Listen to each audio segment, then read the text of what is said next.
Welcome to another episode of the Champions of Homecare podcast. David, I don't know about you, but I'm so excited that spring has finally sprung in Minnesota. It's starting to warm up. Yeah. It's coming around here in the great north. And April means a lot more than, just showers for May flowers. April is also Autism Acceptance Month. Yeah, and that's very true. And whether you know it or not, and I would say this to all of our listeners, whether you know it or not, you know someone who is either experiencing autism or has a significant relationship with someone who identifies as autism in their life, but you know someone who is affected in some way by autism. In Minnesota, 1 in 34 individuals is diagnosed on the autism spectrum disorder. And this month is an important occasion to recognize and celebrate all those folks who, with autism, who are absolutely worthy of acceptance. We know that all of our friends, colleagues, neighbors who are part of this autism community are important to us. So luckily, Accra has an amazing partner organization in the Autism Society of Minnesota, or AuSM, which is dedicated to empowering people in the autism community with the resources that they need to live participatory lives in the community. And we're so glad that the Society's community resource and policy advocate, Jillian Nelson, is joining us today to talk about all things related to autism acceptance. So, Julia, thank you for being with us today. And how are you today? I'm fantastic. It's such a pleasure to be here with you. These are my favorite conversations during my favorite month of the year. Wonderful. Wonderful. Well, we really appreciate you taking time. I know this is a very, very busy week for you with the conference and with cutting down to the final days at the legislature and et cetera. So we really appreciate you taking the time. And, as a person who not only works professionally representing individuals with autism and their interests and needs and wants in the community, but also somebody that self-identifies as someone with autism, what does autism acceptance mean to you personally? This has been a huge thing over the years. When I first was diagnosed autistic, we had Autism Awareness Month, and for a long, long time, that really just kind of rubbed me the wrong way because, like, great, fantastic, I exist. After, like, I don't know, the first couple Autism Awareness Months, everyone should know autistic people exist, and that's when we really have to start talking about what do we do with them now that we know they're here. And for me, that's really what autism acceptance is about. Autism awareness means I'm here. Autism acceptance means you're happy to see me. It means that you're welcoming us into the community and into the spaces, that you're open to accommodations and understanding. And I hope that after we get there, that the next stage of this will be Autism Appreciation Month, and that we can really start celebrating the amazing things that the autism community brings to this world. Yeah, I like that. It reminds me of, I've always over the years talked about the difference between integration and inclusion, because integration creates a presence. It creates as you were saying, it creates a presence, but inclusion connotates participation and involvement and so forth. Yeah. So I've been advocating for years that April 2nd, World Autism Day, it's a cake and present holiday. I know it's past this year, but next year be prepared that it's the day that you're supposed to give your loved ones with autism cake and presents, and it's the day that we celebrate autistic people, kind of like Mother's Day or Father's Day. There you go. So I like that. Are there specific ways that people could think about becoming involved in this month to support Autism Acceptance Month? I really encourage people during Autism Acceptance Month, and also every single other month, like, really look for the predominant autistic voices in your community, or even the not so predominant autistic voices. Like, if you know someone with autism, talk with them about, hey, what does this mean to you? Tell me about your life. Like, how can I support you? But also, like, we have a ton of fantastic autistic people that are writing books, that are doing podcasts, that are speaking nationally, that are showing up in our media, and it's a time that we can really, really celebrate them. I can't speak highly enough of author or bloggers like Fidgets and Fries or Neurodivergent Rebel. Special shout out to Autism on the Go. That's my personal blog. But then also we have some fantastic things happening. Like we have authors like Devin Price and Eric Garcia that are talking about phenomenal theories around autism. And then this year, one of the biggest things I think happened is we, for the first time, saw a Broadway show come, and spend Yes. several months on Broadway Yeah. with about a show about autistic people, played by autistic people, Yeah. based on a documentary, How to Dance in Ohio. Probably one of the most profound shows I've ever seen in my life. Yeah, I'm dying to see that show. I saw some clips of it on a couple of different news shows, but haven't had the pleasure of seeing it in person yet. And I would really love to see that. You know, at the risk, I don't want to be too intrusive, but I'm curious. What was your reaction? What was your sense of self-appreciation or self-awareness when you first were diagnosed? You first learned of your diagnosis of autism. Um, my coming to autism was a little bit muddy. Oh, I grew up with a lot of challenges, and I was in special ed. I was diagnosed with ADHD at 6. I later had an IEP for emotional behavioral disorders. Um, hmm. I was in and out of the mental hospital dealing with a lot of really serious thoughts and depression, and I couldn't figure anything out. Um, Must my have been little frightening. brother, yeah, and That then my must have. little brother was born. Um, and he was in preschool, and, like, his preschool teacher started to notice that, he didn't quite interact like the rest of the kids, and they suggested that my mom get an autism or go get an autism assessment for him. And she took him to the same doctor she had taken me to for years for mental health stuff, and Mhm. they diagnosed him with autism, and that same doctor suggested to my mom that maybe that's what had been going on with me all those years, and that we just Mm, didn't know what we didn't know in the '80s and early '90s, sure. especially as a girl. Um, so he suggested that I go get an assessment as an adult, and I was actually a homeless drug addict at that point. Oh Um, my. Wow. and I had just gotten clean. I was, like, maybe 3 months clean. I was living in a transitional housing program and, like, where I had to follow all these rules or be discharged, and I went and I got assessed, and all of a sudden, like, everything about everything in my life suddenly made sense, but at the time, I also wasn't really okay with it. Like, I didn't talk about it. It was a secret. Mhm. I didn't understand, but in that era, it was the era where we were really starting to see the first introduction of all of the autism acceptance and autism, well, not autism acceptance, but autism awareness. And Sure. like society was really coming into frame for looking at autism and talking about autism. And I went to the bookstore to try to understand because this was back when we still went to the bookstore. And I couldn't find a single book about my new diagnosis that was about adults. So everything I learned about myself Really? was based on a book for parents. It was another 7 years after that diagnosis before I met another woman with autism, and it was Temple Grandin, Oh, not yeah. exactly Yeah. someone that I get to be best friends with. Um, but it kind of all changed when I went to take a class. My mom actually made me sign up for Partners in Policy Making. The deal was as if I did this Partners in Policy Making class, I could live at home and go to college for free. And I was like, "Oh, this doesn't apply to me. Like, this is has nothing to do with me. Like, this, I'm not gonna talk about my disability." But I really didn't want to pay rent, so I agreed to sign up for it. I figured it would help me in my goals in working with gay youth that were homeless.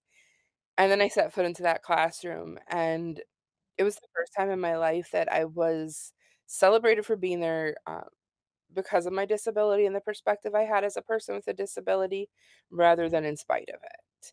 And I got to learn so much about our community and our culture and our history, and it really changed my whole perception on being a person with a disability. It changed my whole Mhm. perception for what I want to do with my career. As you know, David, I switched from wanting to work with gay homeless youth, and I ended up as an intern at Metropolitan Center for Yep. Independent Living, Yep.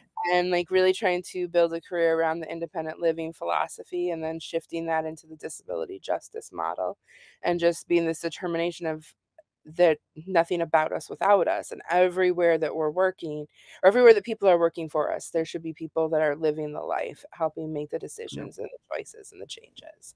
That was one of the most profound experiences that I took away from my time at the Center for Independent Living as well, was the nothing about us without us.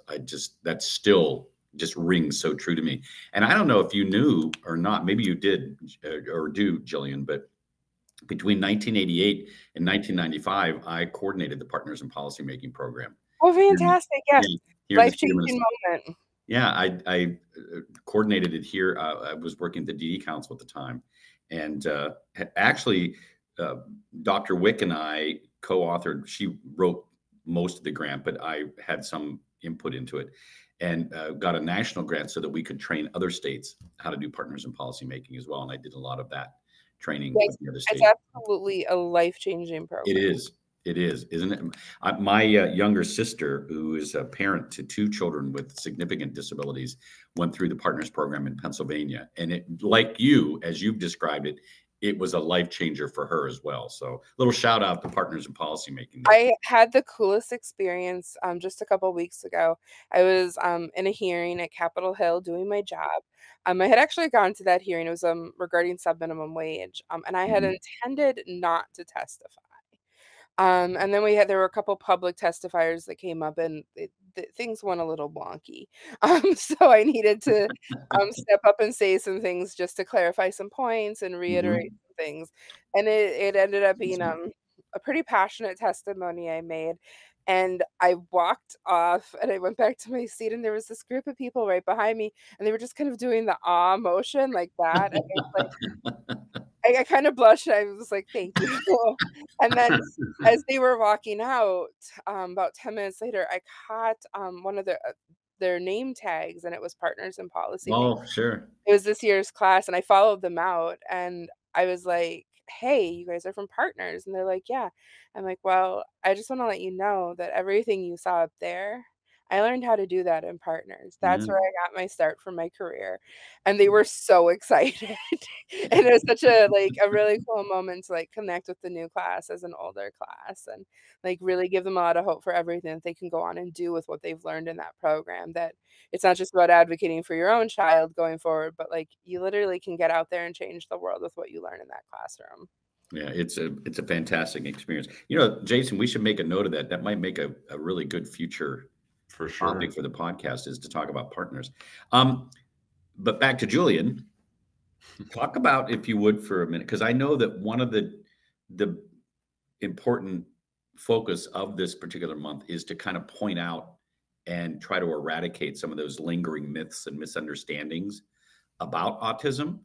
What are some of those myths or misunderstandings that you still encounter on a regular basis as a person with autism? I think the biggest one I encounter is that now I want to preface this by saying I detest functioning labels. I really don't think we should label people as high functioning or low functioning, because it's very misleading. But because I appear to society like anyone who isn't well versed would label me as high functioning. And that means that they assume that I have very low support needs, and that I don't need a lot of help or I don't need a lot of assistance, when in fact I have a full waiver. I have PCA support, I see occupational therapists, I have a job support professional, and I appear to be high functioning to the outside lens, to someone who doesn't know much about autism, not because of who I am, but because I have all these supports and services in place that allow me to really, really do the things I want to do. And that without all of those, everything would just kind of crumble and fall apart. I think there's also a lot of misconceptions about what autism looks like. If I had $1 for every single time I was told, oh, but you're a girl, or, oh, but you speak, or, oh, but you live by yourself, I could probably fund Accra and AuSM for a full year if I had $1 for every time I got one of those answers. There's still a lot of perceptions about what people with autism are capable of in the world, in terms of employment or driving or having relationships or having families. And it's just wild to me. Um, and then there's a lot of the stereotypes that if you aren't like Sheldon Cooper or the kid on The Good Doctor, that you're not actually autistic. don't like that show. Fun fact, not every autistic person is great at computers or science. If we didn't have a tech support guy that took care of my computer, things would go south very, very quickly. I am not a techie autistic person. Yeah. Jason, you're being awfully quiet today.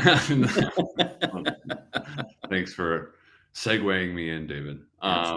Jillian, you mentioned earlier that when you were looking for resources about adults with autism, you found, just quite a dearth or absence of books even that you could read. And I'm guessing there are some misunderstandings that need to be cleared up around adults with autism too. Are there other things that come to mind in that realm? I mean, there's this crazy concept that is still sometimes seems to be fairly new to most of the world. It's this idea that autistic kids do in fact grow up to be autistic adults. And actually, if with much luck, they will be autistic adults far longer than they were autistic kids. But unfortunately, like, we lack a lot of the services and supports that are available for children. You kind of get cut off at 18. There's this huge service cliff.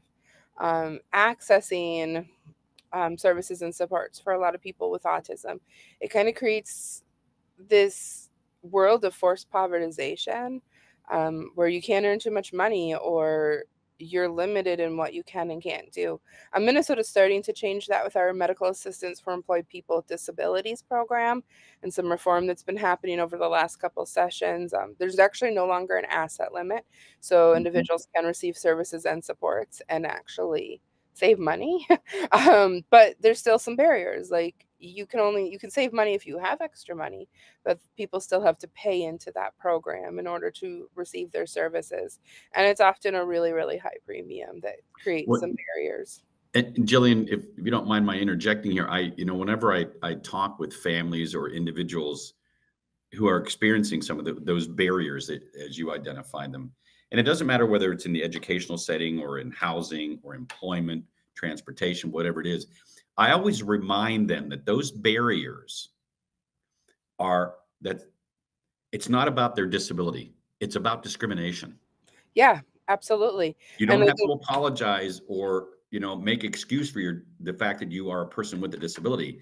This is discrimination. So change the D. It's about discrimination. So how would you advise folks to kind of approach that or take some of the power out of that discrimination? I think one of the things we can do is keep advocating for the change. The hard part is that change at a systemic level, change needs to come with data. The problem here is that a lot of places aren't tracking disability when it comes to data. Like, we don't track how many people with disabilities use public transportation outside of things like metro mobility. We don't track how many people with disabilities are applying for food stamps separate from a waiver system. We don't track how many people with disabilities have diabetes. We don't track income and job success rates for people with disabilities outside of systems like subminimum wage. And if we're not tracking data, then we don't know where there's disparities. I think in 2020, I probably said it 1 million times, but lack of data is a form of discrimination. And I think every time we're filling out a survey or every time we're looking at a research study, we need to make sure that disability is included in the people that we're counting and the way that we're looking at disparities, and that we're not skipping over our community just because we think like, oh, well, this isn't something that impacts people with disabilities. Literally everything in the world impacts people with disabilities. Whether it's transportation, going to the grocery store, going to the library, going to the theater, rent increases, the environment, global warming, all of it impacts people with disabilities because we're people. But we don't track how people with disabilities are drastically impacted by that. And that's kind of what continues to perpetuate that discrimination, is that we're building systems around this idea that it's going to work for everyone, but we're not getting information from the disability community. I have told people that are doing the system planning and system design that if you want to create a system that's going to work for everyone, it's unnecessary to talk to people without disabilities. You only need to talk to people with disabilities, because what works for people with disabilities will work for everyone. Will work for everyone, right? So, a dear friend of mine and one-time mentor of mine, who is unfortunately now deceased, Ed Roberts, he the shorter part of a very long story was, he said, it always fascinated him because on a daily basis, we make thousands of accommodations for people who are able-bodied, people who don't identify as disabled. We make thousands of accommodations for them every day, and nobody says a word. Nobody even notices. But the time that you try to apply one accommodation to an individual with a disability, yep. all of a sudden it becomes a big deal. We have to pass laws, we have to allocate funds, we've got to do all this, jump through all these hoops. And it's just, it just adds to that insult of the discrimination itself. So then let's take Ed's experience. Ed Roberts is one of the people that I look up to so greatly in this world. But Ed had a very visible disability. And this is actually one of the biggest challenges that the autism community faces, is accessing accessibility, because often for a lot of people with autism is an invisible disability. Right. So we end up having to fight incredibly hard for any accommodation we need, because people can't see the reason we need it. This is actually one of my big, forever dreams, is that I want to hopefully someday pass legislation that mirrors the ADA, but creates guidance and requirements for accessibility beyond those needed and those outlined in the Americans with Disabilities Act for people with physical disabilities.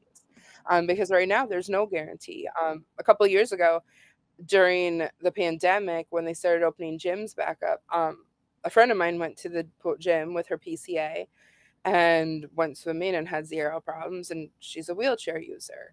I came in 20 minutes after her, enough time that after I had changed into my suit, walked into the pool, she was leaving from her workout as I was entering. I also came with my PCA. 5 minutes into my workout, the manager was at the pool asking me to get out of the pool because I wasn't allowed to have my PCA with me. Because What? I had been a part of the group that wrote the recommendations for gyms from the governor's office that said that you're allowed to have your PCA, but because they couldn't physically see the reason I needed my PCA, they were telling me that I couldn't have my PCA in that space. Oh my gosh. Which, I mean, realistically, my PCA is there to keep me on track, because I get very anxious and overwhelmed, and then I just kind of get stuck. So, it's a really good reason to have someone there during COVID. Absolutely. If I go to the gym without a PCA, it takes me 2 hours to leave the locker room. If I'm there with a PCA, I'm out of the locker room in 10 minutes. So, yeah. I had a similar encounter. In fact, it was during a Partners in Policymaking event in South Dakota years ago. And after the Friday evening activities were over, we all decided to go in the bar and have a drink. And one of the self-advocates that was with us ordered a drink.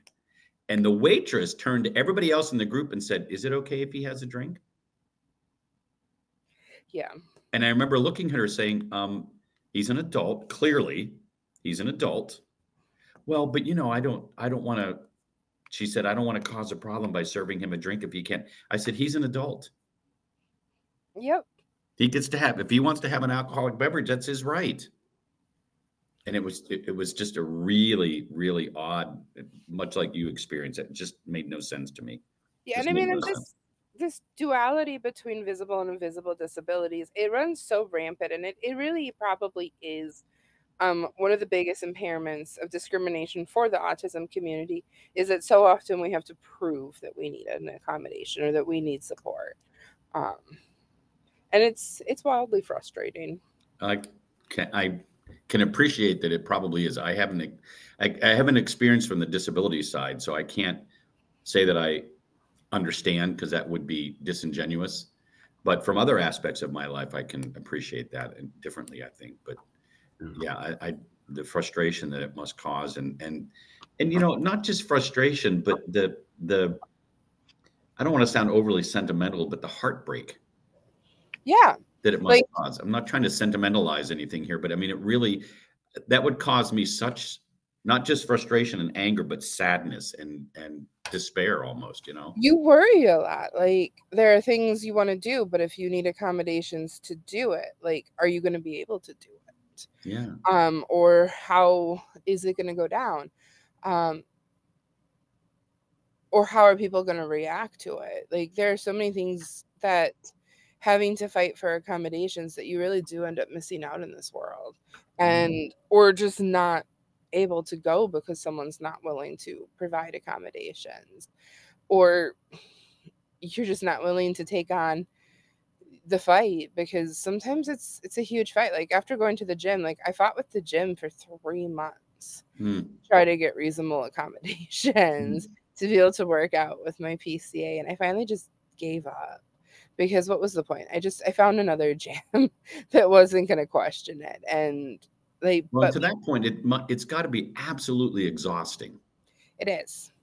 There's one of my favorite autistic people is an author and speaker, Lydia XZ Brown, and they came to AuSM's conference during the pandemic a few years ago, and they talked about how we don't actually know what autism looks like by itself in adults, because most adults with autism also have trauma.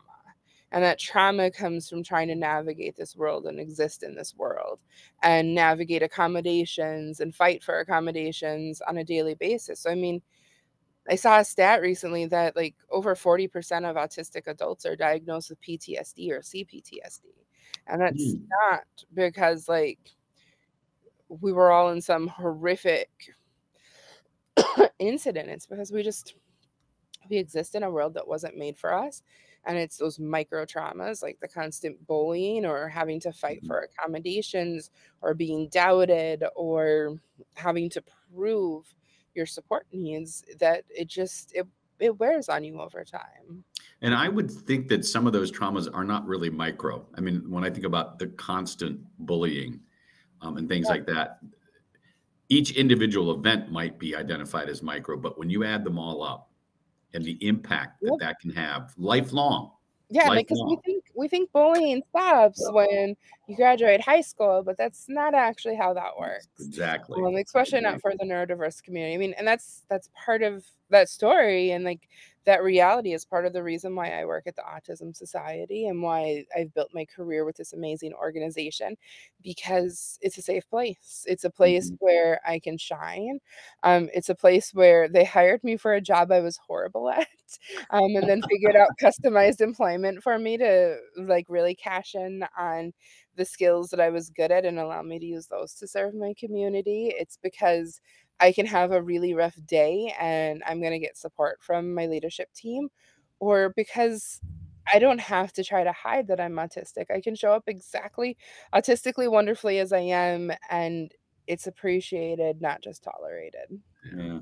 So, Jillian, with all the work there is to be done here in disability justice and helping people advocate for themselves and fight for those accommodations like you were talking about, what does your work look like at AuSM, and what's AuSM doing to help people advocate So, for themselves? my role is the community resource and policy advocate, which is kind of two jobs in one.